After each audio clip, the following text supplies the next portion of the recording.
Hello, this is Dr. Reed Omery from the Green Leap, the blog for sustainable healthcare. It's the end of May today, and I'd like to summarize some of the lessons that I learned from attending two very different scientific meetings this past month. The first was CleanMed 2025. It was located in Atlanta, Georgia, so the American South. CleanMed is the largest meeting for those interested in sustainable healthcare within the United States. So about 900 folks descended upon Atlanta, and it was a tremendous opportunity to meet people from inside healthcare, from industry, those who also are in nonprofits. What struck me from attending this meeting, and lesson number one for today, is how many new people are considering our changing climate from the clinical healthcare sphere. This can include physicians or nurses or technologists. And when we look at the history of sustainability in healthcare, it really started within, as you might expect, facilities. So the people who control the input for electricity and maintaining power. It expanded from there into supply chain. How do we source materials to take care of our patients? For those individuals, they have lacked the ability to connect directly with patients, and that's where our frontline healthcare workforce is so beneficial. And we have a real opportunity. And my ask is, if you are working in facilities or in supply chain within medicine, and you are not working directly with frontline healthcare workers, reach out to them. There's almost certainly a group of individuals who would love to work together with you. And the opposite also holds true. If you are a clinician and new to sustainability, quite likely somebody within your clinic or hospital or medical center has already been doing this for years. So try and reach out and partner with them. The second meeting I attended was the ISMRM, held in Honolulu, Hawaii. Now, ISMRM is an abbreviation for a mouthful. It's the International Society of Magnetic Resonance in Medicine.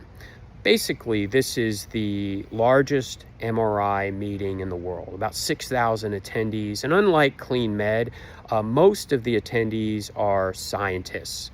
And they're either from medical physics or biomedical engineering or electrical engineering or radiology departments or cardiology departments, neurology departments, that sort of thing. So science-heavy focus. And I was lucky to present at a plenary session on planetary health and MRI. My second lesson for you is what I learned after presenting, which is how many Generation Z folks, those who are in their early 20s, are interested in climate change and planetary health. There were so many individuals I didn't know who came up to me and thanked me for speaking on this important topic. Lesson learned here is, if you are running a lab, it need not be within climate change or anything to do with climate. You will be better off if you think about sustainability within your laboratory. Why will you be better off? Well, you're going to be able to attract better talent.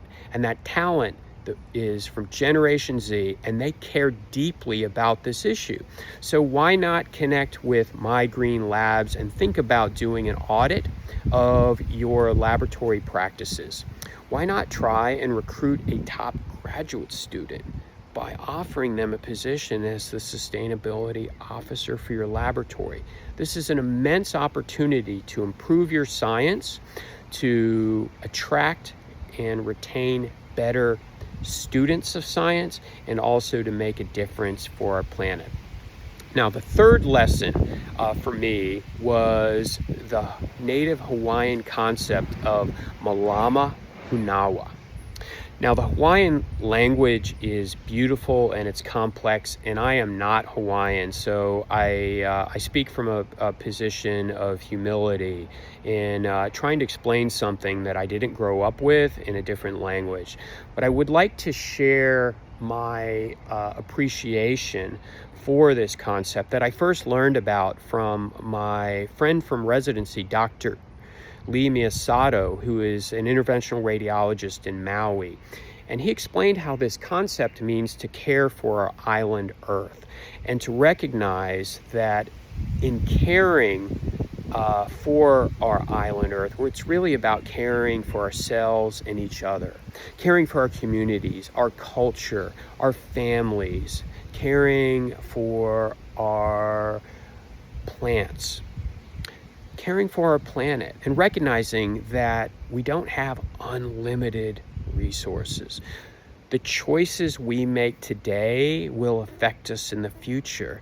So how do we make those choices better for each other, better for ourselves and our communities and the planet? So I'd like to leave you now with these 3 lessons. First, work with healthcare clinicians. If you are in sustainability, they are here to help and eager to help. Second, embrace the passion and energy and talents of Generation Z. Bring them into your science and help better your science by applying their passion and talents. And third, Malama Hunawa. Let's all connect together and recognize that the decisions we make today will better ourselves in the future. Thank you for listening. This is Dr. Reed Omery for the Green Leap.